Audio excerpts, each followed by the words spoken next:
Bismillah. Assalamualaikum warahmatullahi wabarakatuh. Alhamdulillah. Wassalatu wassalamu ala rasulillah. Segala puji dan puja kehadirat Allah subhanahu wa ta'ala. Juga salawat dan taslim kepada Nabi besar Muhammad sallallahu ala alihi wa sahbihi wasallam. Melanjutkan bahasan dosa-dosa besar kita dan kita masuk insyaAllah ke dosa besar 129 ya. Dan kita sudah pindah ke buku yang ditulis oleh Syekh Muhammad bin Abdul Wahhab Al-Kabair. Ya, dan sudah saya berikan gambaran buku ini, tapi tidak harus penerbitnya sama. Siapa saja, yang penting tulisannya Muhammad bin Abdul Wahhab, Syekh Muhammad bin Abdul Wahhab. Dan kita setelah saya melihat susunan dosa-dosa besar di sini, kita akan langsung masuk ke halaman 20 tentang masalah dosa besar ujub. Dan ujub, terjemahan bahasa Indonesianya adalah berbangga diri. Untuk lebih jelasnya, ujub ini adalah tangga atau jembatan yang langsung membawa kepada kesombongan. Jadi dia masih di bawah sombong sebenarnya. Tetapi dia tetap masuk dalam kategori dosa besar. Ujub itu, kalau sombong itu, sebagaimana dalam hadis Nabi SAW, hadis sahih, dia adalah menolak kebenaran dan menganggap remeh orang lain. Jadi ada penolakan terhadap kebenaran. Sementara ujub tidak sampai pada menganggap remeh orang lain. Tetapi dia hanya sekedar berbangga dalam dirinya sendiri. Seakan-akan kelebihan itu hanya dia yang miliki. Maka ini sangat pekah sekali perbedaan dengan sombong, tapi masuk dalam kategori dosa besar. Contoh yang paling tepat masalah ini saudaraku seiman adalah kejadian yang terjadi pada para sahabat Nabi Ridwanullahi alaihim pada saat terjadi di Perang Hunain. Selepas pembebasan kota Mekah, itu jumlah pasukan muslimin mencapai kurang lebih 12.000 orang. Waktu keluar dari Madinah, itu jumlahnya 10.000 orang. Dan tidak ada jadi korban satupun. Selamat sampai menembus kota Mekah. Lalu bergabunglah kurang lebih 2.000 orang dari para mu'allaf ini kepada Nabi atau dengan pasukan Nabi SAW. Kemudian mereka menuju ke lembah Hunain untuk berperang melawan suku Hawazim. Suku Hawazim ini suku terbesar setelah Quraisy di Jazirah Arab. Jadi setelah takluknya Quraisy, maka Nabi SAW ingin menaklukkan Hawazim. Karena memang Hawazim ini sudah berusaha untuk menyerang Madinah. Dan memang di waktu itu mereka sudah punya persiapan untuk membawa pasukan mereka ke Madinah. Maka Nabi SAW mempunyai strategi perang. Sebelum diserang beliau menyerang terlebih dahulu.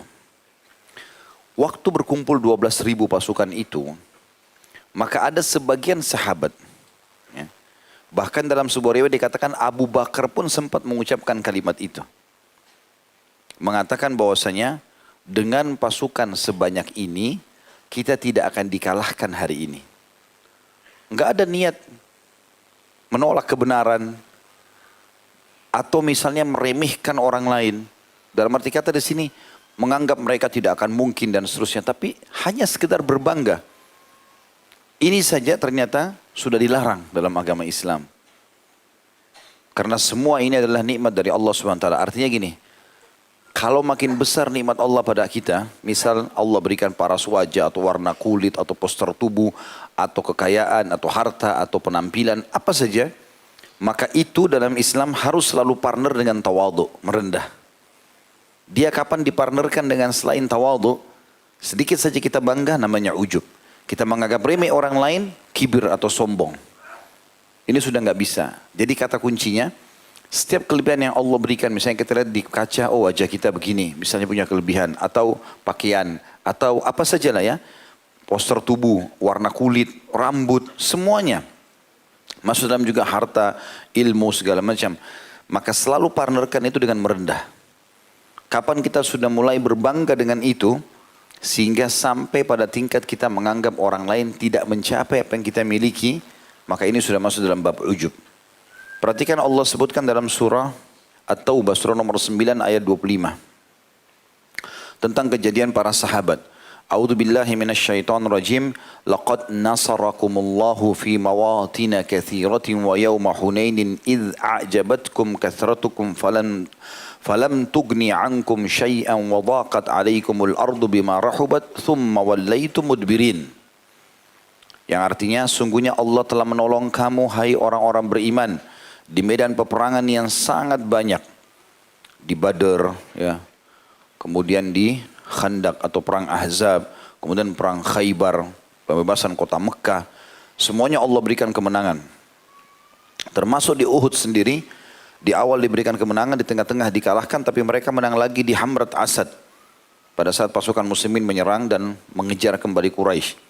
Jadi Allah mengingatkan, sungguhnya Allah telah menolong kamu, hai orang-orang beriman di medan peperangan yang banyak. Dan ingatlah satu peperangan, yaitu Hunain. Yang di waktu itu kamu menjadi congkak karena banyaknya jumlahmu. Atau bangga di sini ya. Sebenarnya terjemahan yang paling tepat di sini adalah berbangga. Karena memang ini makna ujub. Idh a'jabatkum. Kalimat ujub di sini digunakan oleh Allah SWT.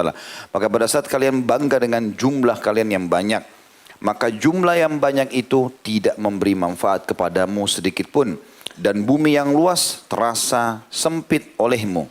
Kemudian kamu lari ke belakang dengan bercerai-berai. Maksudnya kamu jadi kacau balau di kancah peperangan itu. Dan ini memang perang Hunain teman-teman, sebuah perang yang perlu diambil jadi pelajaran. Kalau bisa sebentar insya Allah malam hari sebelum tidur, kembali ke kajian saya Sirah Nabawi, ada di YouTube, khusus perang Hunain. Di situ kita lihat bagaimana para sahabat, bahkan pasukan paling depan itu dipimpin oleh Khalid bin Walid. Kalau Khalid bin Walid ini sudah pimpin peperangan, para sahabat sangat yakin akan menang. Karena Nabi SAW mengatakan dia adalah pedang Allah yang terhunus. Dalam riwayat lain, Allah telah menjadikan pedang Khalid bin Walid ini sebagai ya, pemusnah para musuh-musuhnya. Dan sekian banyak riwayat berhubungan dengan masalah itu. Maka Khalid bin Walid turun dengan suku Aslam. Suku Aslam 1000 orang. Semuanya berkuda, semuanya ahli perang. Waktu turun di lembah Hunain, karena sangat terjal lembah itu, maka turun ternyata musuh-musuh sudah mengadakan persiapan di situ. Jadi menyambut mereka tiba-tiba dari lubang-lubang yang mereka buat di padang pasir. Kemudian menyerang dan kocar kacir lah. 1000 ini turun, menyusul lagi 1000 yang lain. Dan akhirnya pasukan dari bawah kocar kacir naik. Yang dari atas juga turun, bentroklah pasukan muslimin. Banyak sekali korban. Bahkan banyak di antara mereka yang baru masuk Islam kocar kacir sampai melarikan diri mendekati kota Mekah. Padahal jumlah musuh tidak sebesar yang disangka. Hanya karena kasus itu saja. Hanya karena kasus sempat berbangga diri saja. Bayangkan di sini teman-teman, padahal mereka adalah para sahabat Nabi. Mereka bersama Nabi SAW. Ya. Dan pada saat mereka kocar kacir lari, Nabi SAW mengingatkan pada saat itu. Hai muslimin, aku adalah Muhammad bin Abdul Muttalib. Tidak ada kebohongan dalam masalah itu. Aku adalah Nabi. Janganlah melarikan diri. Tapi orang ini kocar kacir semuanya. Banyak korban. Termasuk Khalid bin Walid sendiri pada saat itu radhiyallahu anhu. Korban luka dari kepala sampai kakinya. Dan sudah pingsan. Semuanya penuh dengan darah. Itu terjadi mujizat Nabi SAW yang Nabi meludahi ya, luka-luka Khalid lalu mengusapnya kemudian sembuhlah. Dan akhirnya memimpin peperangan kembali. Tetapi ini kasusnya adalah kalau ada orang kata ulama ujub, dia berbangga dengan dirinya sendiri, akibatnya kena ke dia sendiri. Tapi kalau dia dengan kelompoknya, akibatnya ke kelompok itu semua. Tidak semua sahabat berbangga diri. Tapi Allah berikan pelajaran tidak bisa umat Islam memiliki sifat itu. Makin aku berikan kalian nikmat, apapun itu, makin merendahlah. Makin berbagilah. Makin bersyukurlah.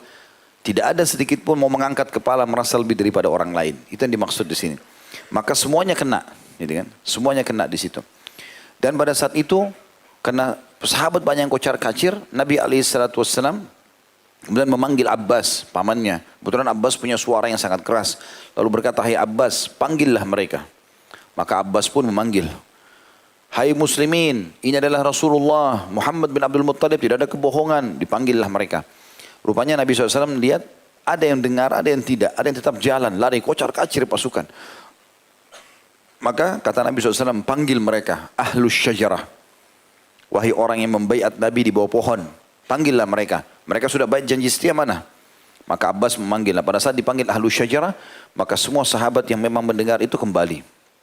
Berkumpullah di sekitar Nabi SAW, Abu Bakar, Umar, Uthman, Ali, banyak sahabat-sahabat 10 jamiah surga. Berkumpul sampai kurang lebih 100 orang. Dan dari 100 orang inilah Allah berikan kemenangan. Tadinya jumlahnya 12.000. Kocar kacir semua. Yang tinggal sama Nabi cuma 100 orang. Ya, di antaranya tentu 10 orang yang masuk surga dan beberapa sahabat Nabi yang lain ridwanullahi alaihim. Dan pada saat itu Allah Subhanahu wa taala datangkan kemenangannya. Jadi Allah Subhanahu wa taala datangkan malaikat yang turun di perang Hunain walaupun tidak ikut menyerang musuh, gitu kan. Tapi pada saat mereka turun dan musuh-musuh melihat para malaikat, mereka melarikan diri dari kancah peperangan. Dan Nabi SAW kokoh bersama para sahabat 100 orang itu untuk melawan musuh. Jadi hanya 100 orang tapi berhasil mengarahkan sekian ribu orang dari pasukan musuh itu. Ibnu Qayyim berkata rahimahullah, tidak ada satu perkara yang lebih merusak amalan daripada perasaan ujub dan terlalu memandang jasa diri sendiri. Makanya tadi kita punya kelebihan pun kita makin merendah. Membantu orang pun kita jangan pernah kita menganggap orang itu yang butuh. Kita harus anggap diri kita yang butuh. Ini statement sebagian salafus saleh begitu. Kalau ada fakir miskin yang datang minta-minta, maka dia berterima kasih, dia salaman sama fakir miskin itu. Terima kasih kamu sudah datang dikasih. Dia tidak merasa orang yang minta itu yang butuh. Malah dia merasa butuh karena mereka membahasakan orang-orang ini telah membawa amal-amal soleh ke ketimbangan amal tanpa aku jasa sedikit pun. Aku kasih mereka uang, iya. Mereka habiskan beli makanan pakaian, tapi aku mendapatkan nilai itu di timbangan amalku hari kiamat. Jadi mereka bukan menganggap bahwasanya orang-orang yang sedang minta atau sedang diberikan jasa ini yang butuh sama dia, tidak. Justru dia melihat dengan pandangan imannya, Allah Azza wa Jalla sedang memberikan kesempatan dia untuk mendapatkan pahala dari orang itu. Perhatikan beda pandangannya di sini. Cara memandang secara keimanan dengan cara memandang orang yang tidak memiliki iman. Maka orang yang beriman, setiap ada kesempatan beramal soleh bagi dia dari peluang orang lain, itu Allah memudahkan dia untuk itu. Maka dia bersyukur kepada Allah, dia berterima kasih pada orang tersebut. Itu yang menyebabkan kenapa sahabat-sahabat seperti Abdullah bin Umar, Abdullah bin Abbas, radhiyallahu anhu majma'in, itu kalau orang fakir miskin yang sering datang ke rumahnya pagi hari minta-minta, tidak datang, mereka keluar mencarinya. Mana orang-orang yang biasa minta nih, didatangi. Tanya, kenapa kau nggak datang? Dikasih. Begitu mereka bermuamalah. Saya ulangi kembali. Agar kita selamat dari masalah ujub, saudaraku seiman, dan ini masalah agak peka. Saya minta konsentrasi sedikit, lebih daripada seperti biasanya. Karena ini masalah peka. Kapan kita ada, maka ini bisa menjadi ada efek-efek nanti saya jelaskan. Di antaranya akan menghancurkan amal-amal soleh kita. Kalau kita salah dalam masalah ini, bahkan bisa menyebabkan kita kalah, gagal usaha. Kalah peperangan tadi kayak Hunain. Gagal usaha yang kita baru mau buka usaha, sudah sombong. Sudah berbangga. Merasa diri hebat. Maka itu pasti akan hancur. Allah SWT akan beri hancur. Makin diberi nikmat, kata kuncinya, makin dipartnerkan dengan tawadhu. Kalau perlu dijawab, ini mobil baru kamu ya? Allah amanahkan ke saya. Ini usaha kamu ya? Iya, Allah titipkan kepada saya. Tidak pernah dia bilang, oh iya ini punya saya. Gitu. Baru tahu ya. Sebagian orang gitu. Ibnu Sa'ad rahimahullah menceritakan dalam kitab At-Tabaqatnya bahwasanya Umar bin Abdul Aziz rahimahullah, salah satu ulama tabi'in yang masyhur, khalifah yang masyhur dengan kesalehannya. Apabila berkhutbah di atas mimbar kemudian dia merasa khawatir, perasaan ujub muncul dalam hatinya, maka dia memberhentikan khutbahnya. Dan kalau dia lagi tulis surat, kemudian dia mulai memberikan nasihat kepada para bawahannya. Begitu dia merasakan ada terjangkit rasa ujub, merasa bangga, oh kamu atasan, kamu harus begini dan begitu, maka dia merobeknya surat itu. Sambil dia mengatakan, ya Allah, sesungguhnya aku berlindung kepadamu dari keburukan hawa nafsuku. Jadi begitu luar biasanya. Makanya sekali lagi saya akan selalu ulangi kalimat ini. Kalau Allah berikan kelebihan nikmat ikhwan dan akhwat sekalian, bukan untuk berbangga-bangga, tapi untuk disyukuri. Nikmati ya, tapi kita syukuri. Partnerkan dengan merendah. Kita justru bersyukur sama Allah, kita justru malah berbuat baik sama orang. Ada kan orang begitu. Begitu dia berubah sedikit penampilan, pakaiannya, kekayaannya sudah berubah sama orang lain. Melirik saja tidak, jawab salam pun tidak, salaman pun berat. Ini semua hal yang tidak baik. Gitu kan. Harusnya dihindari tentu. Kemudian dinukil juga bahwasanya para salafus saleh sangat khawatir dengan masalah ini. Dan mereka sama sekali tidak pernah mau membiarkan ini masuk dalam lini kehidupan mereka. Kita dengarkan misalnya statement-statement yang ada berhubungan dengan masalah itu. Pernah Umar radhiyallahu anhu mengucapkan sebuah statement. Beliau mengatakan, akhwafu ma akhafu alaikum an tuhliku fihi thalathu khilal. Syuhun muta' atau syuhun muta' wa hawan muttaba' wa ijabul mar'i binafsih. Tidak ada yang paling aku takuti yang dapat membinasakan kalian kecuali 3 hal. Tentu ini sebenarnya beranjak daripada sebuah hadis ya. Nanti akan kita jelaskan insyaAllah pada saat kita jelaskan efek-efek buruk daripada ujub itu.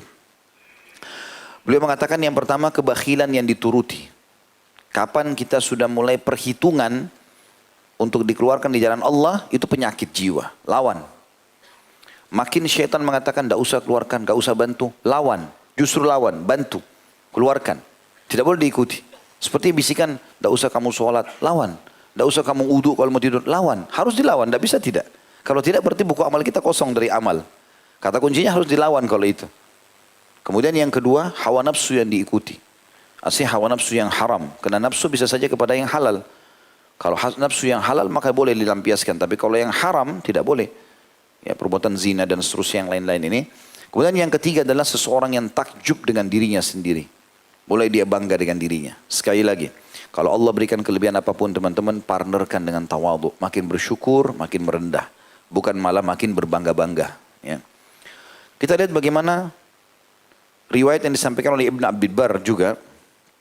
Dalam kitab Jami' Bayan Ilm wal Fadailih itu ada sebuah riwayat dari Ka'ab radhiyallahu anhu bahwasanya beliau berkata kepada seseorang yang sibuk mengumpulkan hadis. Jadi ada muridnya, Ka'ab ini seorang sahabat Nabi. Ada muridnya selalu tulis hadis. Maka dia mengatakan kalimat, "Ittaqillah." Bertakwalah kamu kepada Allah. "Wardha bid-duni minal majlis." Carilah kedudukan yang rendah, tidak mencolok dalam majlis. Wala tu'zi ahada, dan jangan pernah kau sampai menyakiti seseorang.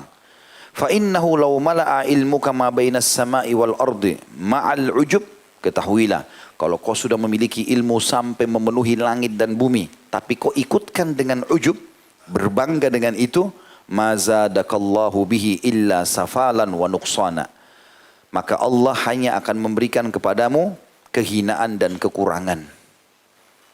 Jadi kapan orang punya ilmu, kemudian diikuti dengan ujub, merasa diri lebih daripada orang lain, karena dia S1, S2, S3, apalah, atau dia mungkin banyak jemaahnya atau apa, kemudian dia berbangga-bangga dengan itu, maka Allah akan berikan kehinaan. Itu tidak akan bertahan lama. Tapi kapan seseorang bisa mempertahankan itu, dia bisa menjaga, dan memang kita harus hati-hati teman-temannya, karena syaitan berusaha menggoda kita setiap saat. Ya, kita harus selalu jaga. Jangan berarti kita sudah lolos satu kali lalu kita anggap kita akan selamat. Tidak, syaitan tidak akan diam dalam masalah itu. Maka harus hati-hati. Dan ini nasihat seorang sahabat kepada muridnya tentang majelis ilmu. Karena memang ilmu ini perusaknya itu adalah ujub ini. Ya. Juga Ali bin Abi Thalib berkata radhiyallahu anhu dalam sebuah statement yang mulia. Beliau mengatakan al-ijabu diddus sawab wa afaqul albab. Rasa ujub itu, bangga dengan diri sendiri, adalah lawannya kebenaran dan penyakit akal sehat. Artinya orangnya sehat, tapi akalnya terganggu dengan itu. Karena kapan dia sudah merasa bangga dengan itu luar biasa. Gitu. Ya. Ada kadang-kadang orang begitu subhanallah dari kata-katanya. Pernah ada orang yang bicara sama saya begitu. Jadi dari cara bicaranya itu saya tidak tahu kenapa dia ucapkan itu ya. Tapi saya diamkan saja gitu. Ya sudahlah, kalau penyampaian seperti itu, ya, sudah tahulah, kita sudah tahu. Jadi seakan-akan kamu nggak usah bicara deh, itu bukan bagian, bukan level, bukan segala macam. Dan ini subhanallah, kami tidak pernah temukan bahasa-bahasa ini, kecuali dari orang-orang yang baru saja belajar. Ya. Tapi kalau orang-orang yang para ulama yang kami temukan, mereka sangat merendah. Gitu. Bahkan saya temukan beberapa guru-guru kami, saya sering sebutkan nama ini, Dr. Saleh Suhaimi, saya setiap ke Madinah pasti mampir ke rumah beliau. Dan setiap datang pasti dapat pelajaran. Duduk merendah, kalau tamunya ngomong didengarin, nanti orang bertanya baru dijelaskan gitu. Tidak ada tuh ceritanya dia mau menunjukkan kebangga-banggaannya padahal namanya sudah mendunia gitu. Orang semua dengarkan fatwanya gitu. Tapi seperti itulah. Jadi kata Ali bin Abi Thalib, saya kembali tadi, rasa ujub atau bangga dengan diri sendiri adalah lawan dari kebenaran dan penyakit akal sehat. Aisyah berkata, radhiyallahu anha, ini contoh aplikasi di lapangannya. Labistu marratan dir'an jadida faja'altu anzuru ilaih. Suatu waktu saya pernah mengenakan mantel baru, kata Aisyah ummul mukminin radhiyallahu anha, yang menyebabkan diriku senang memandangnya sehingga aku takjub dengannya. Saya aku mulai bangga dengan baju itu. Lantas ayahku Abu Bakar lewat lalu berkata radhiyallahu anhu, "Ama alimti annal 'abda idza dakhalahu al-'ujub bi zinatid dunya rabbuhu hatta yufarika tilka zina." Tidakkah kau sadar wahai Aisyah, bahwasanya kalau ada seorang hamba disusupi perasaan ujub terhadap perhiasan dunia, mobilnya, tunggangannya, rumahnya, pakaiannya, penampilannya, maka Allah menjadi murka padanya hingga ia meninggalkan perhiasan tersebut. Maka kata Aisyah radhiyallahu anha, fanaza'tuhu fatasaddaqtu bihi. Maka saya pun langsung membuka baju itu, mantel itu, dan saya sedekahkan. Kemudian Abu Bakar berkata setelah itu. Jadi Abu Bakar nunggu anaknya buat apa? Padahal ini istri Nabi SAW. Gitu kan. Tapi ayah menasihat lalu dia mengatakan, asa dzalika ayyukaffira anki. Aku sangat berharap mudah-mudahan perbuatanmu ini bisa membersihkan dosamu tadi. Kalimat Abu Bakar berarti menunjukkan bangga dengan baju saja tadi sudah cukup membuat dia berdosa. Karena Abu Bakar mengatakan, aku berharap ini justru menjadi pembersih dosamu tadi. Kemudian Aisyah pernah berkata setelah kejadian tersebut, ini tentu dinukil oleh Abu Nuaim dalam Hilya Aulia jilid 1 halaman 37. Aisyah berkata juga wa innal ujab law kana rajulan kana rajulu su. Ketahuilah andai saja ujub itu berbangga diri diwujudkan dalam bentuk laki-laki, maka dia adalah laki-laki yang sangat jelek. Dan ini juga dinukil oleh Ibnu Wahab dalam kitab Jami' beliau. Juga juga disebutkan bahwasanya Abu Darda radhiyallahu anhu pernah membuat sebuah statement. Beliau mengatakan alamatul jahal thalath. Tanda kebodohan seseorang justru ada 3. Jadi bukan karena luasnya, bukan karena bodoh yang umumnya orang tahu, tapi beliau berbicara tentang orang justru yang punya ilmu. Dianggap bodoh karena 3 tanda. Beliau mengatakan al-ujub atau rasa bangga dengan diri sendiri. Kapan dia dikasih ilmu, kapan dia dikasih harta, lalu dia berbangga-bangga dengan itu, ya, di depan orang ataupun dia berbangga, merasa orang lain tidak mungkin mencapai prestasi itu dan sejenisnya, maka itu sudah cukup tanda kebodohan kata Abu Darda. Yang kedua, wa kasratul mantiq fima la ya'ni. Banyak berbicara dengan sesuatu yang tidak ada hubungannya sama dia atau tidak ada manfaatnya. Dan yang ketiga adalah wa an yanha an syai'in wa ya'ti. Dia melarang sesuatu tapi justru dia mengerjakannya. Tapi saksi bahasan kita potongan pertama, nasihat Abu Darda radhiyallahu anhu bahwasanya orang itu ujub. Juga disebutkan dari Masruq rahimahullah, beliau berkata, kafa bil mar'i ilman an yakhshallah wa kafa bil mar'i jahlan an yu'jiba bi ilmih. Sungguh cukuplah seseorang itu dianggap berilmu. Orang yang memang wajar diambil ilmu dari dia lantaran dia takut kepada Allah. Dan itu cirinya orang takut kepada Allah kelihatan dalam kehidupan sehari-hari. Ada efek kepada keluarganya, efek kepada anak-anaknya, efek kepada lingkungannya. Dan kata beliau, cukuplah seseorang itu dikatakan bodoh lantaran dia merasa ujub dengan ilmunya. Justru orang yang berilmu yang biasa kena ini. Ya. Karena merasa dirinya sudah lebih. Ini hati-hati teman-teman. Biasanya kita, syaitan masuk begitu. Baru ikut di pengajian, baru faham beberapa, mungkin baru setahun, baru 5, anggaplah beberapa 5 bulan, 2 tahun antum hadir. Terus ada orang baru masuk di masjid, baru ikut pengajian. Maka biasa syaitan membuat kita bangga dengan itu. Anak baru kemarin. Ya. Lihat penampilan orang dari rambut sampai kepala. Oh ini jenggotnya belum tumbuh. Oh ini celananya masih isbal. Oh ini jilbabnya masih kecil. Beribu macam bisikan syaitan. A'udzubillahi minasyaitonirrajim. Mungkin dia lebih bakti sama orang tuanya, akhi dan ukhti. Mungkin dia sedekahnya lebih baik daripada kita. Mungkin dia hafid Quran. Allahu alam. Mungkin cuma itu saja kekurangannya, gitu kan? Berapa banyak itu yang bisa terjadi? Makanya Hasan Basri rahimahullah waktu ditanya kalimat tawadhu, saya kalau ingat ini mulai muhasabah lagi, gitu kan? Kita jadikan sebagai pegangan lagi. Beliau waktu ditanya, bagaimana pendapat Anda tentang tawadhu? Apa itu tawadhu? Berikan kami penjelasan. Kata beliau ini diberikan julukan alimnya ulama, gurunya para ulama di kota Basrah di Irak. Beliau diam waktu para ulama ngomong, beliau diam aja. Terakhir waktu ditanya bagaimana pendapat Anda? Kata beliau, kalian sudah banyak memberikan definisi. Tapi kalau mau dengar dari saya, tawadhu adalah jangan kau lihat seorang muslim di hadapanmu. Kecuali kau pastikan dalam dirimu dia lebih baik daripada kamu. Mau tukang sampah kah? Mau orang miskin kah? Mau orang lebih jelek kah? Mau apa? Pokoknya dia lebih baik. Kalau dia lebih tua, katakan dia lebih banyak amalnya. Kalau dia orang lebih muda, katakan dia lebih sedikit dosanya. Sehingga kita selalu berada di timbangan itu. Tidak boleh kita anggap remeh orang lain. Dan kalau kita melihat sesuatu kekurangan ada pada orang, tidak ada pada kita, bersyukur. Kata Nabi SAW, kalau seseorang antara kalian melihat sesuatu yang tidak ada pada dirinya, dan ada pada orang lain, maka dia mengatakan, Alhamdulillahilladzi afani mimma abtala bihi. Segala puji bagi Allah yang telah mendahulukan aku atau menyelamatkan aku dari apa yang diujikan kepada orang ini. Wa faddalani ala katsiri mimma khalaqa tafdila, dan telah mendahulukan aku dengan kelebihan yang banyak. Ada sebuah juga kisah dinukil tentang Abdullah bin Mubarak rahimahullah. Abu Wahab Al-Marruzi berkata, Sa'altu Ibnu Mubarak, Mal kibr? Qala an tazdari nas. Fasa'altu anil ujab atau ujab. Qala an tara anna indaka syai'an laysa inda ghairik. La a'lam fil musallin syai'an syarra minal ujab. Aku pernah bertanya kepada Ibnu Mubarak. Abdullah bin Mubarak seorang ulama tabi'in yang masyhur. Apa kesombongan itu? Maka beliau menjawab, meremehkan manusia. Sampai kau meremehkan orang, sudah sampai pada tingkat sombong. Itu sudah cukup dosa besar. Lalu beliau mengatakan, saya tanya lagi, apa ujub itu? Bagaimana membedakan antara sombong sama ujub nih? Karena ujub ini mirip-mirip dengan sombong. Maka Abdullah bin Mubarak mengatakan, kamu melihat ada pada dirimu sesuatu yang tidak dimiliki orang lain. Saya tidak pernah tahu sesuatu yang paling buruk menimpa orang-orang yang sholat melebihi rasa ujub. Jadi maksudnya dia merasa bangga, oh saya sudah 5 tahun sholat malam. Oh saya sudah 10 tahun hadir di majelis. Begitu terus. Saya pernah ceritakan itu kan, Abu Yusuf rahimahullah, muridnya Abu Hanifah yang sangat masyhur. Pada saat dia sakit keras, sudah mau meninggal, ini sakit parah, sudah pucat, sakit keras.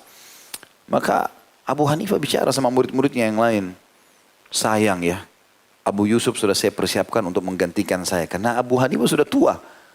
Dan beliau melihat yang mengikuti beliau jejaknya, hafal hadis, hafal Quran, pendapat-pendapatnya banyak disebarkan adalah Abu Yusuf. Dengan hikmah Allah SWT, Abu Yusuf sembuh. Sembuh. Begitu sembuh, teman-temannya pada sampaikan, wahai Abu Yusuf, waktu kau lagi sakit keras, Abu Hanifah guru kita sempat bilang, Kak sayang ya, andai saja, maksudnya dia tidak sampai meninggal, karena dianggap sudah akan meninggal, maka dia akan menjadi pengganti saya. Sepertinya kau sudah cukup ilmumu untuk buka majelis. Maka di masjid waktu itu, di daerah Irak, di kotanya Abu Hanifah, masjid besar cuma satu waktu itu. Masjid-masjid lain ada tapi kecil. Yang besar ini ada Abu Hanifah ngajar situ. Tiba-tiba di masjid ada halaqah. Kata Abu Yusuf pada murid-muridnya, ada ulama datang ke kota kita, maksudnya dari kota lain, tidak ada mereka bilang.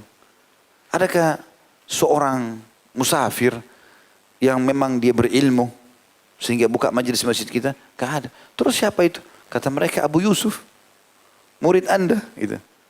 Kata Abu Hanifah, Abu Yusuf? Dia bilang iya. Abu Hanifah panggil satu orang. Datang di situ dalam majelis. Sini. Datang ke syekh sana. Tanya dia pertanyaan. Abu Yusuf ingin mendidik muridnya. Jangan sampai nanti kau merasa bangga. Baru dibilang bisa gantikan, tiba-tiba sudah buka halakah gitu. Maka Abu Hanifah bilang, tanya itu syekh di sana. Bagaimana menghakimi dan memastikan kalau ada 2 orang sedang ribut. Yang satu pemilik kain, yang satu tukang jahit. Ini mengaku kainnya sudah dikasih ke tukang jahit tidak mengakui ada kainnya. Dari mana kita bisa tahu mana yang benar, mana yang salah? Coba tanya ke dia. Kalau dia bilang yang benar adalah pemilik kain, karena sudah menyerahkan kain kepada tukang jahit, bilang jawabanmu salah. Dan kalau seandainya dia bilang yang benar adalah pemilik tukang jahit, karena dia tidak merasa menerima, maka katakan juga dirinya salah. Maka orang ini dengan polosnya pergi ke majelisnya Abu Yusuf, lalu bertanya, Syekh, tanya, dikasih izin, ya silakan. Terus dia bilang, bagaimana kami menghakimi tentang 2 orang? Yang satu mengaku sudah memberikan kain kepada tukang jahit, dan dia yakin itu, tukang jahitnya tidak mengakui itu, dan mengatakan tidak ada. Ya. Siapa yang benar dan siapa yang salah? Kata Abu Yusuf, yang benar, yang menyerahkan. Ya, dia yakin dia menyerahkan, gitu kan? Kata orang itu, Anda salah. Abu Yusuf lihat mukanya orang ini kayaknya bukan penuntut ilmu ini. Kayaknya artinya orang awam datang terus tiba-tiba bisa mengatakan kepada syekh di majelis, kamu salah, gitu kan? Ini bahasa ini enggak tepat, tapi itu diucapkan. Lalu kata Abu Yusuf, kalau begitu yang benar adalah tukang jahit. Orang itu juga bilang, kamu salah. Kata dia, saya tanya kamu atas nama Allah, siapa yang utus kamu? Kata orang itu sana. Abu Hanifah gurunya. Abu Yusuf tinggalkan majelisnya. Tutup majelis, dia datang ke majelisnya Abu Hanifah. Sementara Abu Hanifah kasih kesempatan, siapa yang mau bertanya? Abu Yusuf angkat tangan. Dilewati sama Abu Hanifah, enggak dijawab. Dijawab yang ini, jawab itu. Angkat tangan lagi enggak dijawab. Sampai berapa kali? Terakhir sudah selesai semuanya. Abu Hanifah balik ke Abu Yusuf. Kenapa Abu Yusuf? Kau mau tanya tentang tukang jahit dan kain itu? Dia bilang iya. Kalau datang kepadamu permasalahan begitu, maka pastikan dari keduanya. Pastikan apakah betul si tukang kain ini, yang pemilik kain mengantar kain itu. Dan pastikan juga hukum syari'inya supaya kau tidak salah, tukang jahitnya benar gak orang yang itu. Suruh pastikan kembali, kainnya warna apa, jenisnya apa, di waktu apa, rinci sekali hukum fikihnya. Dan kalaupun dia sudah berikan jawaban, jangan langsung kau terima. Dengarkan dari rivalnya. Tukang jahit, benar nggak orang ini datang kepada kamu? Betul nggak kain itu begini? Suruh datangkan bukti-bukti, baru kau menghakiminya. Kata Abu Yusuf, semenjak itu saya tutup majelis saya tidak mau belajar mengajar sampai Abu Hanifah meninggal dunia. Tapi ada kasus di sini yang kita mau ambil. Bukan masalah tidak boleh buka majelis ya. Tetapi Abu Hanifah rahimahullah melihat ada satu sifat ujub yang muncul. Karena teman-temannya bilang, Abu Hanifah mau kau gantikan dia. Bahasa gantikan ini kan setelah meninggal. Kenapa sekarang tiba-tiba sudah buka halakah? Gitu. Apalagi di masjidnya gurunya. Kan kesannya ada persaingan. Kalau di masjid lain mungkin. Ini di masjid gurunya sama-sama kan gitu. Itu contoh saja. Ali bin Thabit juga berkata, Al-mal afathu tabziri wal nahab. Wal ilmu afathu al-i'jab wal ghadab. Ketahuilah, harta itu penyakitnya yang berbahaya menghancurkan harta itu adalah tabzir. Mubadzir, membuang-buang bukan pada tempatnya. Dan sikap tamak. Selalu mau tamak walaupun bukan haknya. Ya, kalau tamak terhadap rahmat Allah, kita sudah punya harta minta agar ditambahkan rezeki, kita sudah punya anak diminta ditambahkan keturunan, itu tidak ada masalah tamak dengan rahmat Allah. Tapi tamak terhadap haknya orang itu penyakit. Bisa menghancurkan harta itu sendiri. Dan ketahuilah kata beliau, sedangkan ilmu penyakitnya adalah ujub dan mudah marah. Kalau kita temukan ada orang mengajar, selalu berbangga-bangga dengan keadaannya dia. Saya pernah begini dan begitu, saya pernah belajar begini, saya sudah menasihati yang itu dan ini. Ini tanda tanya ini. Karena sudah ada ujub di situ. Dan juga mudah marah. Ada orang subhanallah ceramah, tidak tahu kita bisa bedain ini ceramah atau marahin orang gitu ya. Marah aja terus kerjanya. Apa ini menyampaikan masalah ilmu atau marahin orang nih. Dan itu ternyata penyakit dalam masalah ilmu. Dia mirip dengan mubadzir dalam masalah harta. Nah, ini kalimat-kalimat hikmah yang disebutkan oleh mereka. Ini juga dinukil oleh Ibn Abil Bar tentunya. Dalam kitabnya beliau Jami' Bayanil Ilm wa Fadailih. Kemudian juga Khalid bin Yazid bin Muawiyah pernah mengatakan idza ra'aita ar-rajula lajujan mumariyan mu'jiban bi nafsihi faqad tammat khasaratuhu. Ketahuilah kata beliau, andai saja kau melihat orang yang suka berdebat, ribut terus. Ya. Kemudian suka pamer dan bangga. Ini saya sudah buat begini, itu dan seterusnya. Selalu saya, ini bahasa sudah biasa bagi dia. Dan dia bangga dengan dirinya sendiri, ketahuilah telah sempurna kehancurannya. Telah sempurna kehancurannya. Dan ini nasihat-nasihat mutiara dari para salafus saleh yang sangat luar biasa. Bagaimana mereka memikirkan atau menukil perkataan-perkataan seperti ini. Baik, kita akan coba teman-teman sekalian menyebutkan tentang hadis Nabi SAW.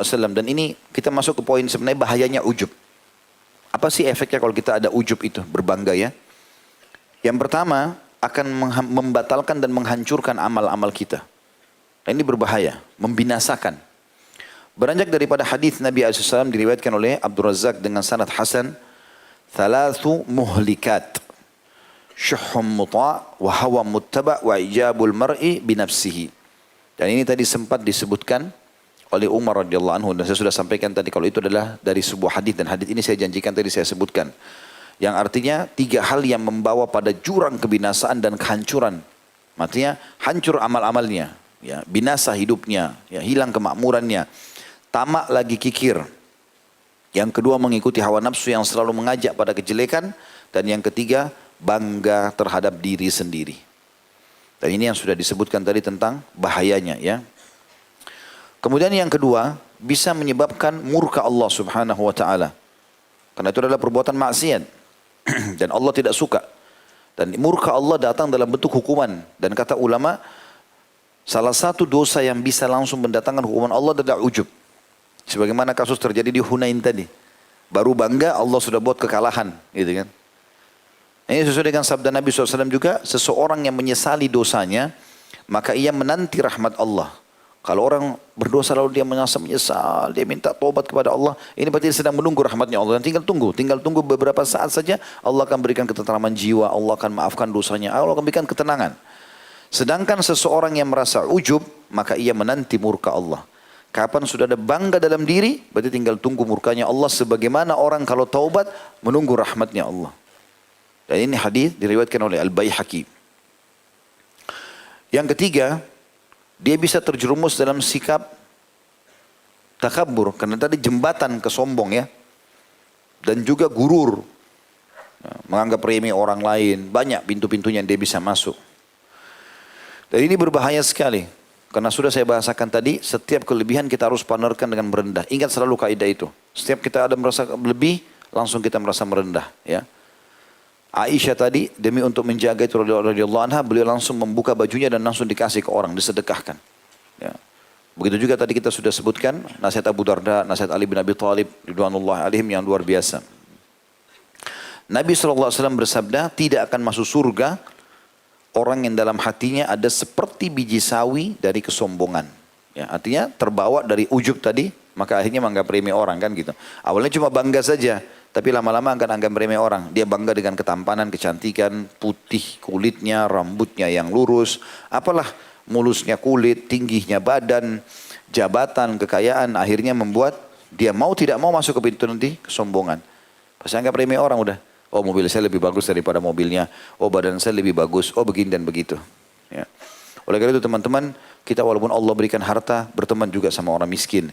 Kita diberikan ketampanan, kecantikan, berteman juga sama orang yang jelek. Semua orang kita temani.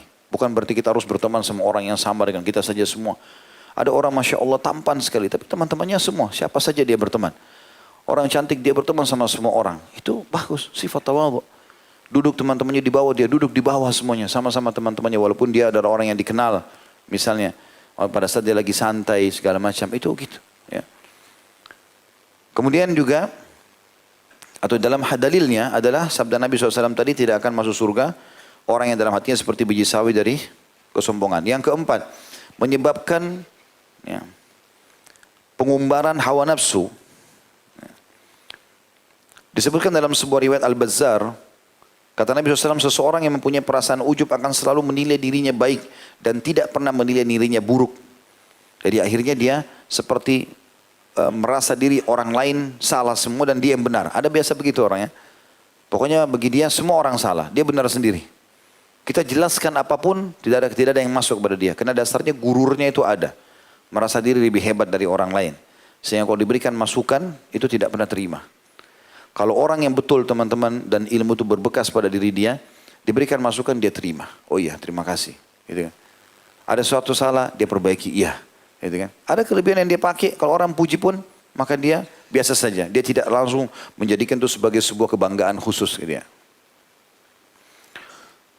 Dan kata Nabi SAW, seseorang yang mempunyai perasaan ujub akan selalu menilai dirinya baik dan tidak pernah menilai dirinya buruk. Dan serba kekurangan. Sehingga ia selalu mengumbar keinginan hawa nafsunya. Dan tidak merasa kalau dirinya berbuat dosa. Maaf, ini statement para ulama. Dikuatkan dengan hadis Nabi SAW, andaikan kalian tidak pernah berbuat dosa sedikit pun. Ini hadisnya ya. Tadi saya keliru mengatakan Nabi SAW bersabda. Jadi itu statement para ulama yang akan membawa kepada dalil ini akan saya sebutkan. Nabi SAW bersabda, andaikan kalian tidak pernah berbuat dosa sedikit pun. Andaikan kalian coba menjaga dosa supaya tidak terjadi.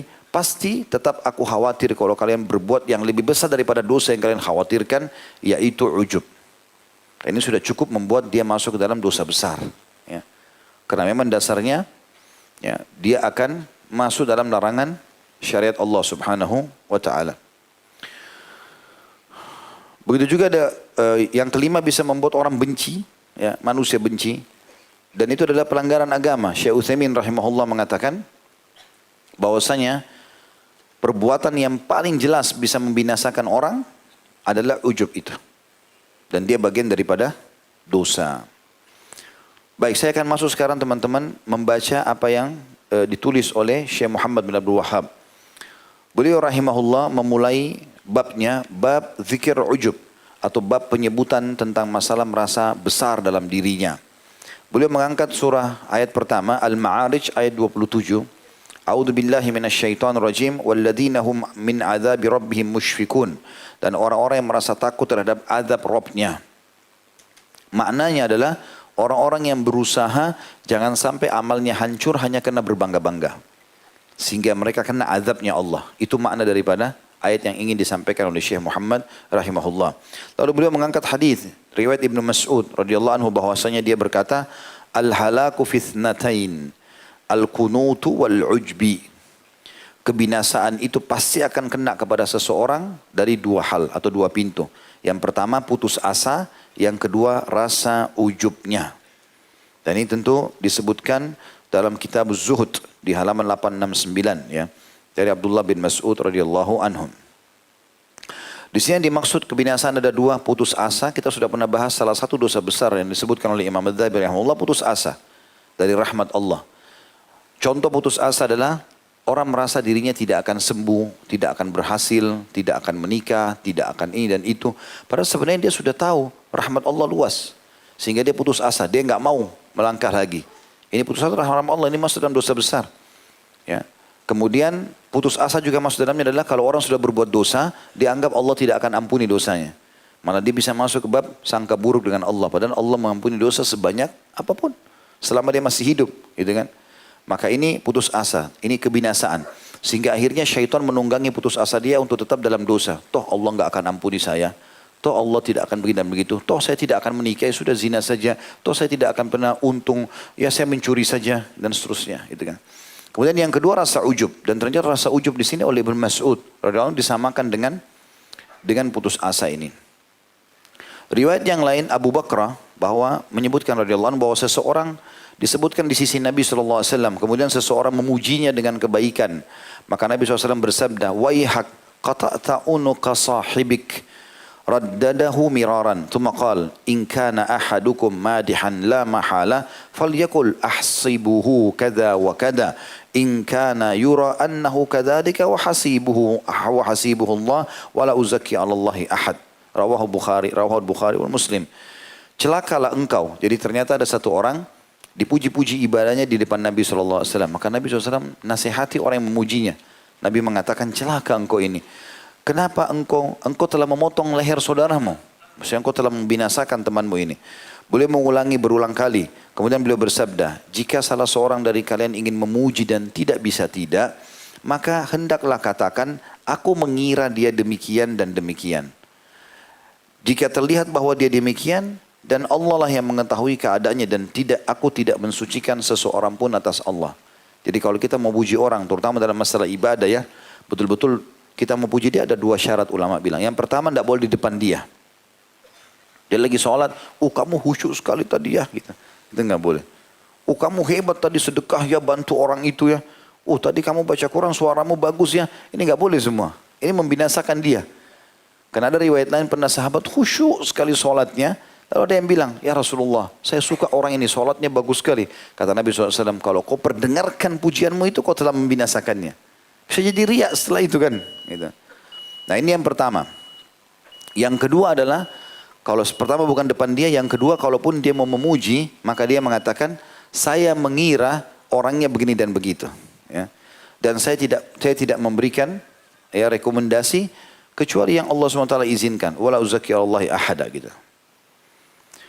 Kemudian kita tutup teman-teman sekalian dengan dua buah riwayat yang diangkat oleh beliau di sini. Dalam riwayat Imam Ahmad, dengan sanad yang jayyid atau bisa diterima dari Al-Harith bin Muawiyah bahwasanya dia berkata kepada Umar radhiyallahu anhu, innahum kanu yurawidunani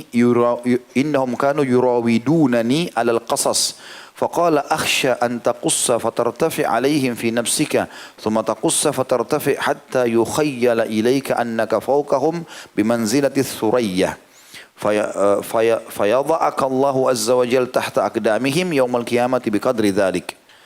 Sesungguhnya mereka membujukku, kata orang ini ya, Al-Harith bin Muawiyah. Dia bilang orang-orang membujukku untuk menceritakan kisah-kisah. Karena cara penyampaiannya bagus, menarik. Orang-orang banyak bilang, ayolah ceritain buat kami.